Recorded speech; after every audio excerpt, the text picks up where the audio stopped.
BRS working president KTR నేతృత్వంలో ఆ party నేతలు రాష్ట్ర గవర్నర్ను కలిశారు.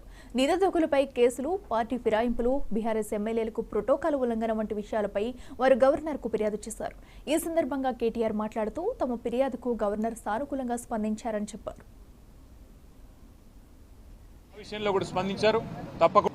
ఖైరతాబాద్ ఎమ్మెల్యేగా బీఆర్ఎస్ టికెట్ మీద గెలిచి మొన్న పార్లమెంటు కాంగ్రెస్ టికెట్ మీద పోటీ చేసిన విషయాన్ని కూడా వారికి సోదాహరణంగా చెప్పడం జరిగింది.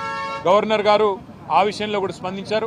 తప్పకుండా నేను గవర్నమెంట్కు, ముఖ్యంగా ఇక్కడ ప్రస్తుతం ఉన్న అధికారులకి, స్పీకర్ గారికి కూడా నేను విషయం తెలుసుకొని నా పరిధిలో ఉన్నంత వరకు న్యాయం చేసే ప్రయత్నం చేస్తానని చెప్పి వారు చెప్పడం జరిగింది. తప్పకుండా గవర్నర్ గారు మరి ఈ రెండు విషయాల్లో, ముఖ్యంగా నిరుద్యోగ యువత విషయంలో తను స్పందించిన తీరును మేము అభినందిస్తూ ఉన్నాం, స్వాగతిస్తూ ఉన్నాం. తప్పకుండా వెంటనే హోమ్ సెక్రటరీని కూడా పిలుస్తానని కూడా చెప్పారు. చివరిగా ప్రోటోకాల్ విషయంలో కూడా జరుగుతున్న ఉల్లంఘనలు, మా ఎమ్మెల్యేలకు, ఎమ్మెల్సీలకు జరుగుతున్న అగౌరవం, అధికారులు వ్యవహరిస్తున్న తీరు, ప్రభుత్వ నిర్వాహకాన్ని కూడా చాలా వివరంగా గవర్నర్ గారికి చెప్పినాము. గవర్నర్ గారు ఈ విషయంలో నేను ఒక లేఖ రాస్తాను ప్రభుత్వానికి. తప్పకుండా ఎవరి మర్యాద అయినా కాపాడవలసిన బాధ్యత డెమోక్రాటిక్గా, ఎవరు గెలిచినా ప్రజాప్రతినిధి, వారి గౌరవానికి భంగం వాటిల్లితే మంచిది కాదు. నేను ఒక ఉత్తరం కూడా రాస్తాను రాష్ట్ర ప్రభుత్వానికి అని చెప్పారు.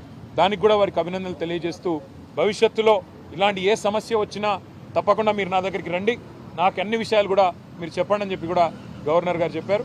కేవలం గవర్నర్ గారితోనే ఆగకుండా భారతదేశంలో ఉండే రాజ్యాంగబద్ధమైన పదవుల్లో ఉండే పెద్దలందరూ ఎవరెవరైతే ఉన్నారో వారిని అందరినీ కూడా కలుస్తాం. కాంగ్రెస్ పార్టీ చేస్తున్న నిర్వాకం, ఒకవైపు రాజ్యాంగం పట్టుకొని రాజ్యాంగాన్ని రక్షిస్తున్నట్టు పోజులు కొడుతూ, మరొక వైపు రాజ్యాంగాన్ని తుంగలో దొక్కుతున్న వైనం ఏదైతుందో ఇవన్నీ కూడా అటు అవసరమైతే రాష్ట్రపతి దాకా కూడా పోతాము, వారికి కూడా వివరించి చెప్తాం.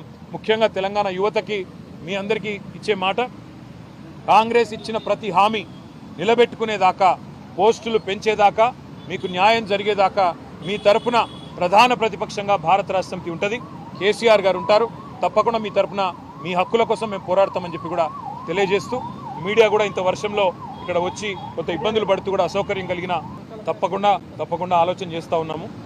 మేడిగడ్డ కొట్టుకపోయిందని, కాళేశ్వరంలో లక్షల కోట్లు గంగపాలైందని చెప్పి చిల్లర మల్లర మాటలు మాట్లాడిన కాంగ్రెస్ పార్టీ ఏదైతే ఉందో ఇవాళ సిగ్గుతో తలదించుకోక తప్పదు. మేము మొదటి నుంచి చెప్పింది ఒకటే, అక్కడ జరిగింది చిన్న విషయం తప్ప పెద్దదేం కాదని చెప్పినాం. అన్నట్టుగానే కొన్ని రోజుల్లోనే రిపేర్లు పూర్తి చేసినారు. ఈరోజు ఒక వరదలాగా నీళ్ళు వస్తూ ఉంటే కూడా ప్రాణహితలో గోదావరిలో తట్టుకొని ఇవాళ మేడిగడ్డ నిలబడ్డమే కాళేశ్వరం ప్రాజెక్టు యొక్క గొప్పతనానికి సాక్ష్యం అని చెప్పక తప్పదు. తప్పకుండా తొందరలో సందర్శిస్తాం. ప్రజలకు కూడా ఆ విజువల్స్ తీసుకొచ్చి ప్రజలకు కూడా వివరంగా చెప్తాము. తప్పకుండా వాటిని మీ ద్వారా కూడా ప్రజలకు చూపెడతామని చెప్పి కూడా తెలియజేస్తాము. ఇప్పుడు రేవంత్ రెడ్డి గారు మొన్న ఒక మాట అన్నారు, నెలకు 100 కోట్లు లాభం వస్తుంది కోచింగ్ సెంటర్లకు ఉద్యోగాలు వాయిదా వేస్తే అన్నారు. మరి ఇప్పుడు 4 నెలలు వాయిదా వేశారు.